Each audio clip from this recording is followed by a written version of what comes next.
Instagram by my cosplay handle as Jayveeka, and in case you haven't guessed, this is a panel all about skits. I've been cosplaying for 10 years, and through that time I've entered a lot of competitions, and one of my favourite things about the competitions has always been the skits. But not everybody has got the guts or the know-how or whatever kind of obstacle it is that's stopping them to actually follow through on the idea of, you know, maybe chucking a skit in with their entry, or just doing one for fun even. So I run an event in Auckland called Cosplay Theatre, which is all about getting to do skits just for fun with no pressure of competitions. And I also like to do panels like this one to help people get an idea of, you know, actually here's how I could get started, maybe this isn't so hard after all.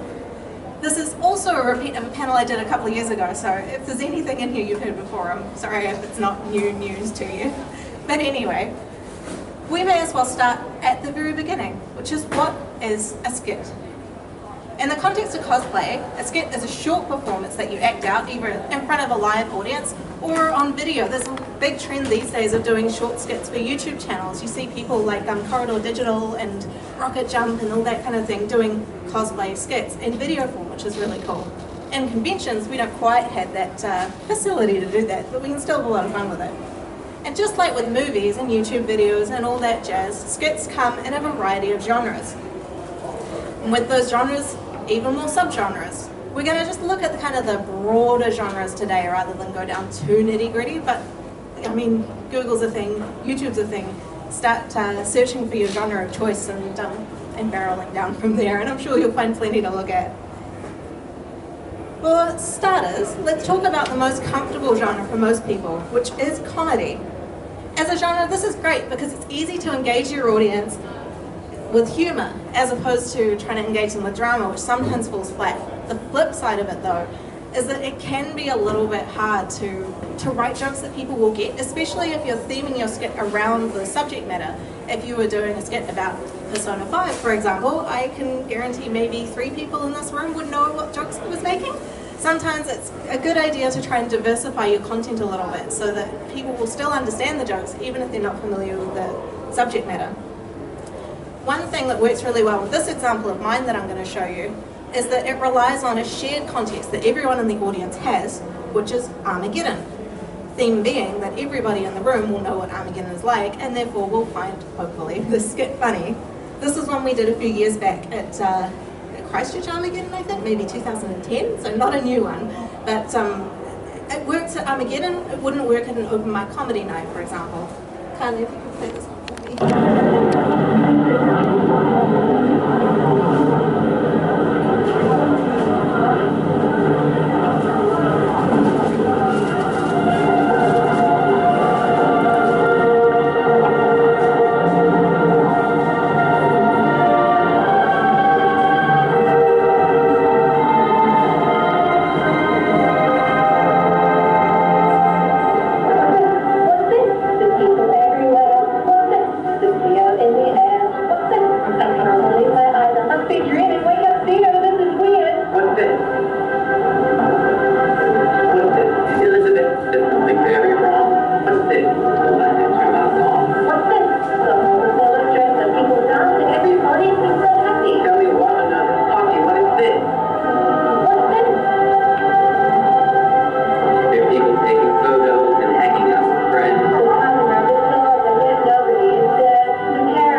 Apparently not.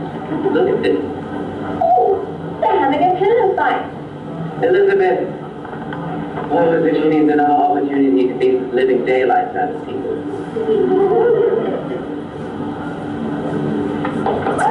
It's a really weird feeling to realise that, like, God, 8 years later, I still remember all the words to that song that we wrote. I haven't watched it in about 8 years as well, which is kind of alarming. Harder to approach than a comedy skit. A serious narrative-based skit, when done well, can be remembered for a long, long time to come. Just like with a comedy skit, your audience will tune out if your skit is something that they can't relate to. So for me, what I've found works best is to appeal to people's emotions. People may not relate to the idea that, oh no, it's the end of the world, annihilation, we're all going to die. But they will recognize the way that your character is feeling in that situation if you can dial up the emotions. This next skit is an onstage reenactment of something that happens in the series, but it's written in a way that tugs at your emotions and makes you feel for the character.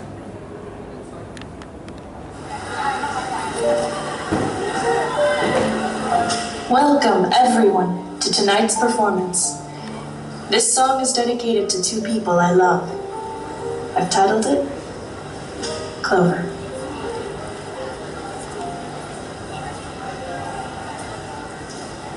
Today, I will die. I was part of the Clover experiment. According to the strength of our abilities, gathered psychics were ranked from 1 leaf to 4. The 4 leaves were the most powerful. I was only a 1 leaf. And my only power was to predict my own death. No matter what I did, no matter who I was with, I only knew I was running out of time. I used to think I could never pour myself into anything. But my singing in Kazuhiko, it was different. I am happy. Goodbye, Sue. Please, be happy.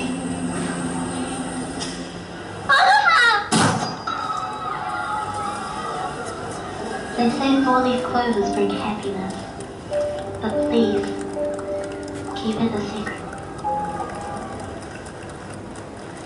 And this song was done by Anita, who's sitting in the middle here, and it's still one of my favourite skits I've ever seen, so thank you. One of the wonderful things about that skit is how cleverly it's written. It tells you all about the series and rips in your emotions. It really gets you into the series even though you've never seen it, because unfortunately Clover's maybe not as well known as it should be. It's sad. But clever skit writing isn't just limited to the verbal components of a skit. In our next genre, action and physical special effects, the goal is to engage the audience with performance elements more than the spoken elements. So the clever writing comes in taking a physical gimmick of sorts and then using that to creatively surprise and delight the audience. The best way to approach this skit type is to pick an aspect of the source material, whether that be magic, technology, fighting styles, and bring it to life for your audience. It is worth noting that different competitions have different rules. It's worth checking out the health and safety details before you go ahead and try and do something and break someone's leg. But anyway, this example is great as it brings the seemingly physically impossible to life.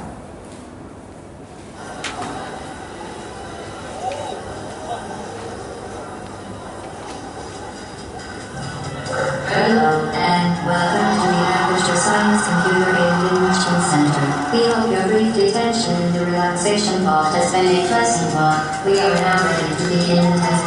The portal in 3, 2, 1.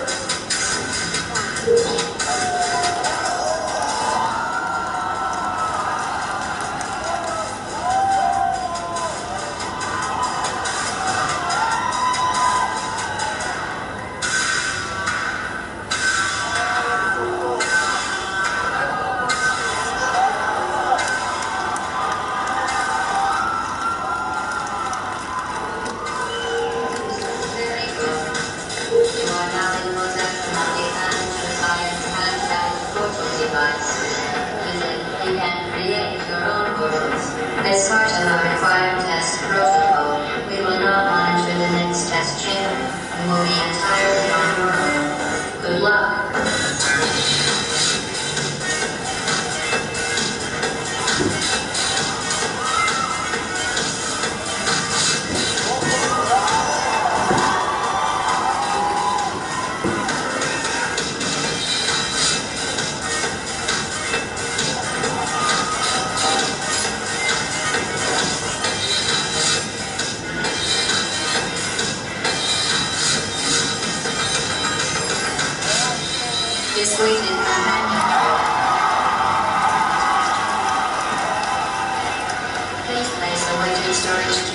1500 megawatt aperture science heavy duty super lighting super button.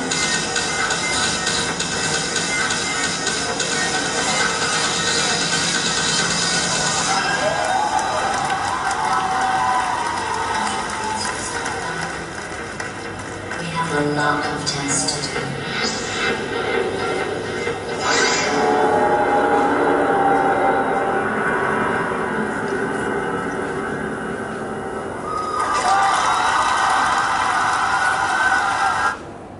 Still in the physical performance vein, the dance or song skit is harder to do than it sounds.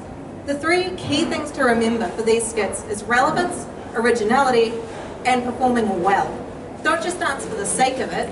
Can you tell a story through your dance? Do the choreography yourselves, or if you're borrowing from source material, then put your own spin on it, like extra props or some physical special effects. Otherwise, the audience has probably seen it all before. And most of all, do it well, because the audience can be a harsh mistress, unfortunately, and they aren't fans of 2 minutes of people just kind of caramel dancing or what have you. There's another throwback reference from about the time that I wrote this panel. Our example here is great, because not only is it performed well, and it tells us about the relationships between the characters through the dance movements, and its entirely original choreography.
That I want to talk about is the solo skit. We tend to think that this one is, you know, something that can't be done. If you're by yourself, you can't really do a good performance, but it's completely not true. The key to doing a solo skit well is to make the most of your pre-recorded audio. Just because no one else is physically on stage with you, it doesn't mean you have to rely on conversation. It doesn't mean you can't have a conversation with another character. Even if it's just you still have your props with you as well. This skit is a really good example of both conversation with another character and using your props.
At this point of what skits actually are, let's talk about how we get started.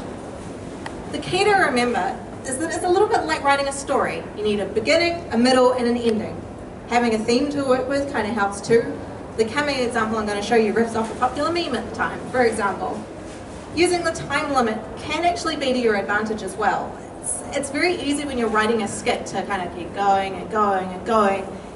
It gets funniest when you start trimming the fat off, getting rid of all the little bits that, yeah, okay, maybe we don't need that bit, maybe we don't need that bit. And the tighter and more well-resolved skit, tighter and more well-resolved your script is, the better your skit is going to be. It also helps to know your audience. For example, Armageddon is a PG-13 event, so maybe it's not the best time to do a Ninja Sex Party skit or something like that, for example. You can get away with making double entendres and that kind of thing. I know in one of Kylie's skits they referenced Rule 34, which is also a really dated internet reference now. And you know, the adults in the room got what that meant, but the kids were none the wiser, and that sort of thing's fine. It's just that kind of fine line you've got to tread. Using audio and your placement on stage to confirm for the audience actually what's going on is also really helpful. It's really confusing for the audience if, you know, you're just standing there and they're like, are they done? Did they finish? It can help to either change your pose right at the end, you know, turning the face away, or actually walk off the stage. Little things you can do like that will help your audience understand what's going on a lot more. Props are also a really good way of adding to your skit. Make sure it's something that you can clean up quickly and remove from the stage. One of the coolest things I've seen, which again was also from Anita and her friends, was a skit done in recent years where a character was filling a glass with poison, and as the glass was being filled, the glass lit up from like the bottom to the top, so you could see it being filled with liquid, which was really neat, and the crowd loved it. If you get an idea for a story or a line or anything for your skit while you're out and about, write it down, because it's really easy to forget those, and then you'll be really mad at yourself later for forgetting this excellent line that was going to completely make or break the skit. So let's use a real life example. This one coming up from Kylie and me and Molly was a couple of years back now. It was based on a Mom's Bad Jokes, which was a meme at the time. One of the characters, Amon the villain, was, people like to make fun of him for, say, monologuing and making puns while he had everyone in his thrall. Internet memes can be a little bit risky. They can date a skit. I think in this instance it doesn't, because puns are universal and I will fight anyone who tries to tell me otherwise. But I think at least, you know, bad jokes are something that everyone will appreciate, and anyone who has been in the Korra fandom, for example, will still get this reference even now. So the beginning of this skit we thought would be Korra and Bolin infiltrating Amon's base. In the middle, Amon corners them and begins telling the bad jokes, and in the end, they're so disgusted with these awful puns, who can blame them, that they actually decide to leave in disgust. There's some really clear markers there for the audience to be able to work out what's going on there. Once they had the bones of the skit, what Kylie did was to start filling the bulk in the middle. So she started out with a bunch of random little thoughts on lines, the different types of jokes she wanted to add in, that kind of thing. She, like with that sort of thing, it makes it easier if you start filling up like a Google Doc and then cherry picking the bits you do want to use. I often have one doc which has got the ideas and then another doc which has got the actual script, so that I can copy and paste between the two really easily. And the other thing that really helps too is to research, not just all of the awful jokes used in this skit, but also rewatching the source material. There are different ways that characters behave in certain situations. For example, in Korra, when they're faced with danger, Korra is very headstrong and, you know, kind of offended that people are trying to get her down, whereas Bolin tries to politely sweet talk his way out of it because he's a little bit afraid. The other thing that really helps when writing a skit is to show other people, get a second opinion. What's really outrageously funny to you may not be so funny to other people, or, you know, maybe there's something in there that you could trim out, it's not needed anymore. And on that note, trim the fat. I can't get over that enough. It is better, I mentioned before, you can use the time limit to help you restrain yourself. If you're under the time limit, even better. It is better to have a short and sweet skit than something that is long and drags out, because people will start losing interest if you are not keeping them engaged the whole time. So read it out loud. Remember all the sound effects, the music, that kind of thing, the pauses. Does it fall within the time frame? Is it too long, too short? Go back and see if there's ways you can simplify things to make them clearer to the audience. Treat it like you would like an essay, which is maybe not a good comparison because everyone hates doing essays, but you know, it's the closest comparison I can make for you. And that's the usual process that at least Kylie and I use, and it's not the only way to do it, but it works pretty well for us at least. Here's that skit that we were talking about. Alright, this is it. No more running from Amon. Tonight, we're going to take him down. And any of those equalists that stand in our way. I know I can't keep running, but the idea of Amon taking away my bending just... Cora, it's okay. You got me and Pabu to back you up. And there's no way that Bolin's letting Amon harm the prettiest, funniest girl around. Because I know, without a doubt, if anyone can beat Amon, it's you, Cora. Thanks, Bob. Good evening, Avatar. I'm so glad you could join us this evening. Lieutenant, play my theme. No, that's not it. Alright, cut it off. Seize that.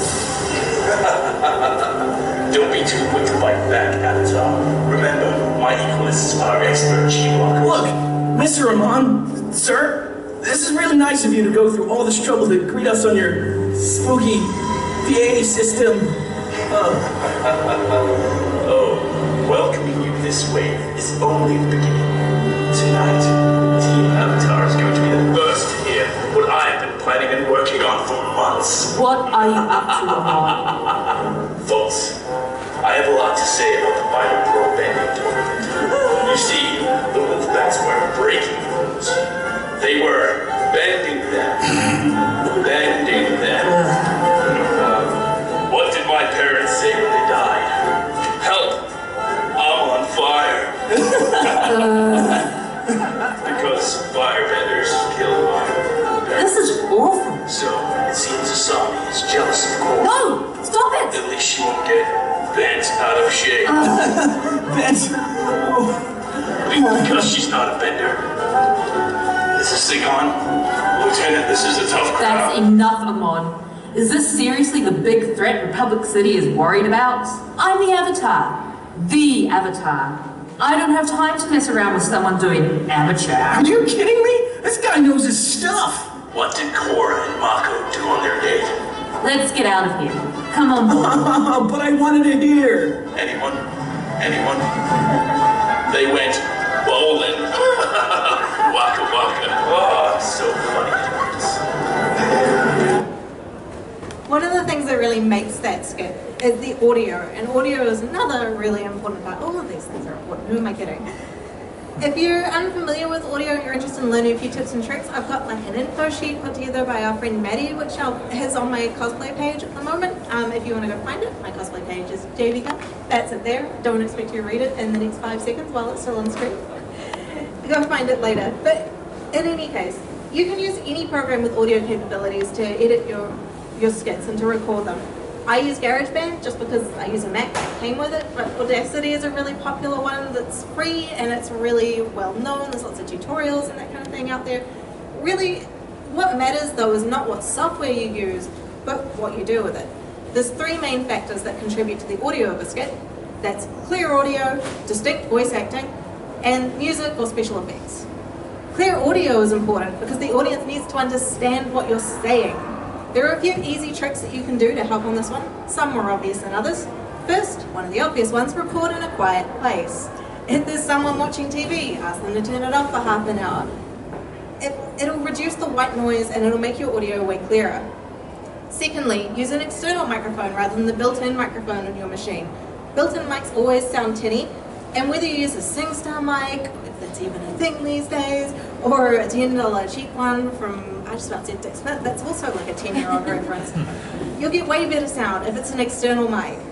And third, try record in a place which has got a lot of soft surfaces, like a bedroom.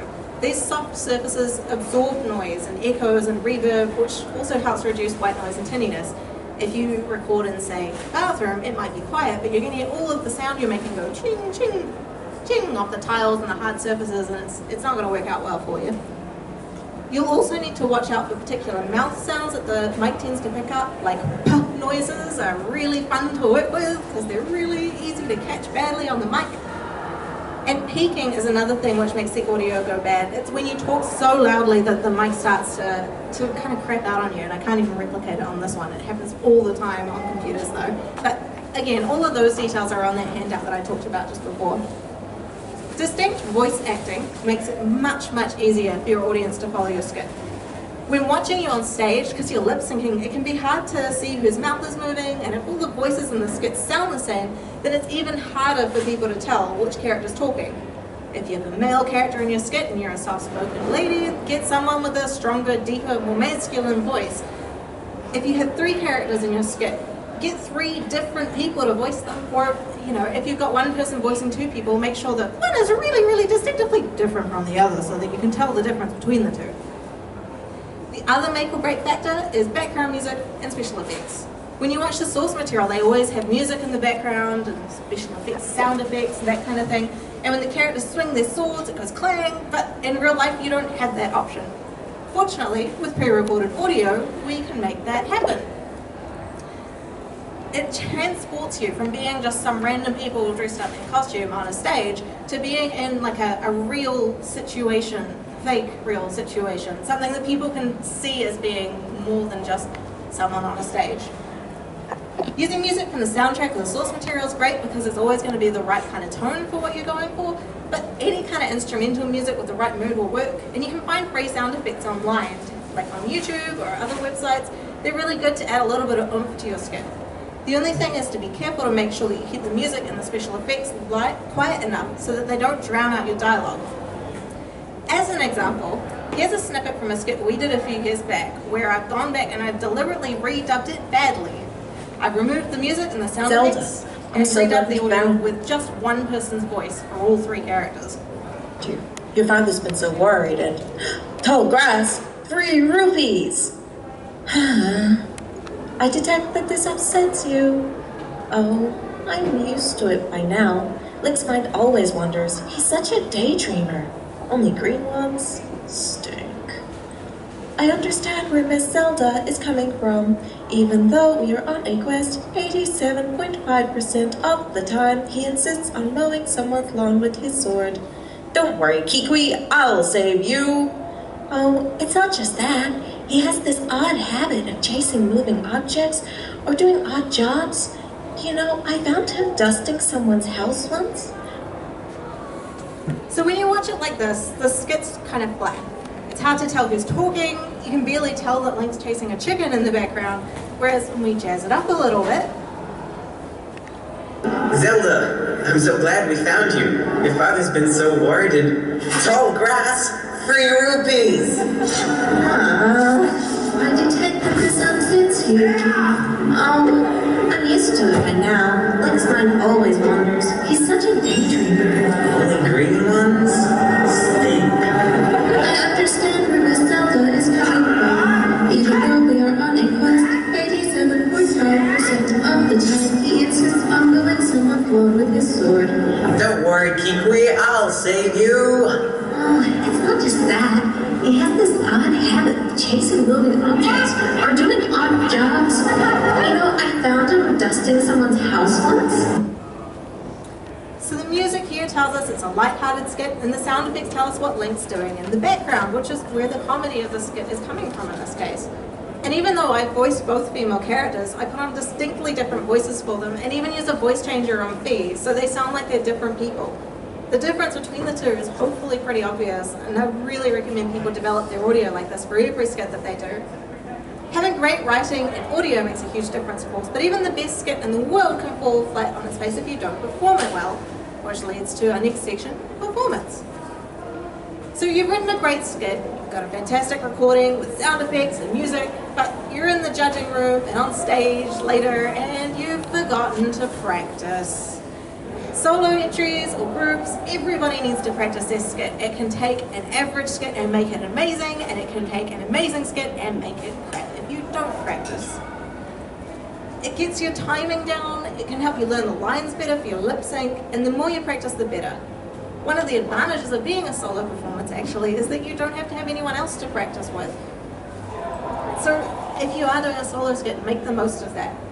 Groups can be a bit harder, especially because a lot of people will cosplay together from different parts of the country, but people can still practice on their own. And if you have to, get everyone together in the hotel room the night before and run through it 3 times in the cramped hotel room, just so you're all on the same page. You all know who's going to be where, you're not going to run into each other or anything like that. Use of the stage can also make a difference in your performance. Most Armageddon conventions have different stage sizes. Auckland has one that is enormous. Wellington's one, if you've seen it, is quite tiny. So you need to use it to your advantage and not congregate to one side or be so far apart that the people on cameras in the audience can't actually get you all at once, because that always sucks when you're trying to find videos of your skit later.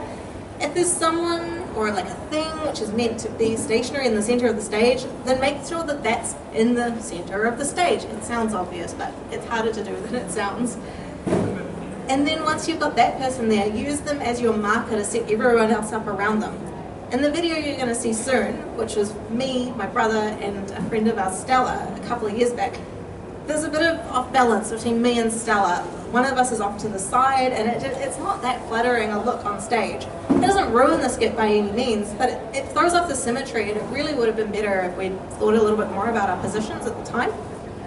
Levels are another thing which can be really helpful for performance, and here we're not talking about audio levels, but actually physical levels on the stage. If you have 3 people who are all standing 1, 2, 3, all at the same height, it's not very interesting to look at, especially if you're all in that position at the same time for the whole skit.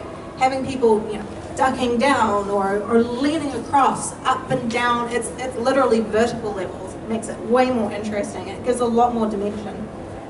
This can also be taken advantage of for like fighting stances and that sort of thing. It's really easy to make up reasons to use different levels if it's like a fight skit. Spatial awareness is really important too.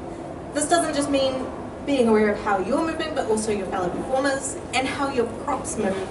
Having a keyblade that you swing and rest over your shoulder is not great for the person who's standing right behind you, for example, when you smack them in the face. It's also something that's really important to keep in mind on convention floors, but I think we all hopefully know that. With that said, here's the skit that I mentioned before. It uses examples of levels, dance, humour reasonably well, but there are also things that could be done to improve on it, like using the stage better, centering things, the actors, and practicing a little bit harder, like with this panel even. Do you really think it's here? Yes, I sense a great presence in this cave. Look, a crystal. Is this what you're sensing? Rosen, do you know what this is? Sealed inside this crystal is the god of love. The god of love. If we could release him, then the world would be at peace again, and Cecil wouldn't have to fight anymore. Can you do it?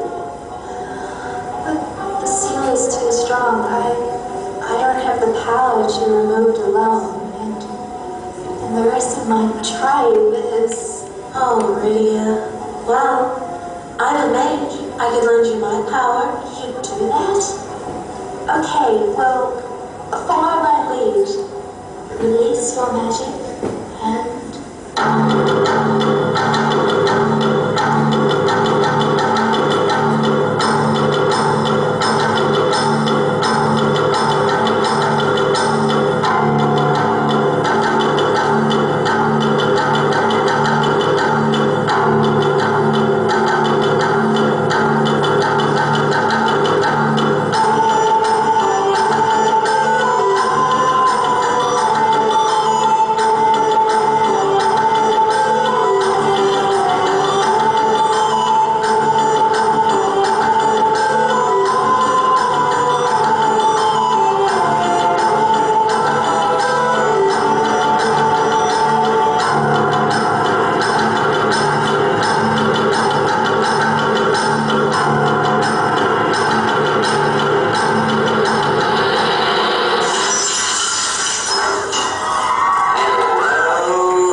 here to talk to you guys about today. Are there any questions that anyone wanted to ask?